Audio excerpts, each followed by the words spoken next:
Colossians 3:23 kuna na. Anyaman nga ramidon yo, ipapuso yo akaslay maipay iti Apo. Asaan akadagiti tattao. Naglawag kakabsat siya kuna na dito nga aramidan tayo para iti Apo. First and foremost, we cannot please everybody.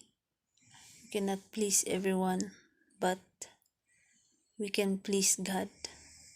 So daytoy di ko na nga aramidan tayo kuma dagiti banbanag kasla maipay iti Apo haan nga iti tao. It's one of our purpose no pay nga dang sibibiyag tayo dito about ti daga. It is to please God, to worship Him, and to serve Him with all our hearts. Kas kuna na dito nga work wholeheartedly for the Lord. Amin nga aramidan tayo, ada nga ipapuso tayo. Amin nga trabuhen tayo, ada nga aramidan tayo nga sipupuso. Kan sipupudno, iti ada nga panagserbi tayo iti Apo.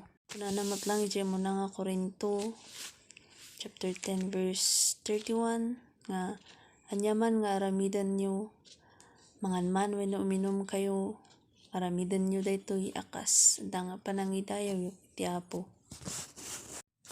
Iti panangited tayo, iti amin tayo, iti oras tayo, iti biyag tayo, iti bagi tayo, iti panunot tayo.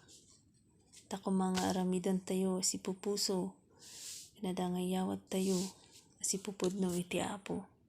Tara ito iti pagayatan na, iti ada nga pudno nga panangidayaw tayo ken kuana, iti panangited tayo, iti amin tayo. God bless kakabsat.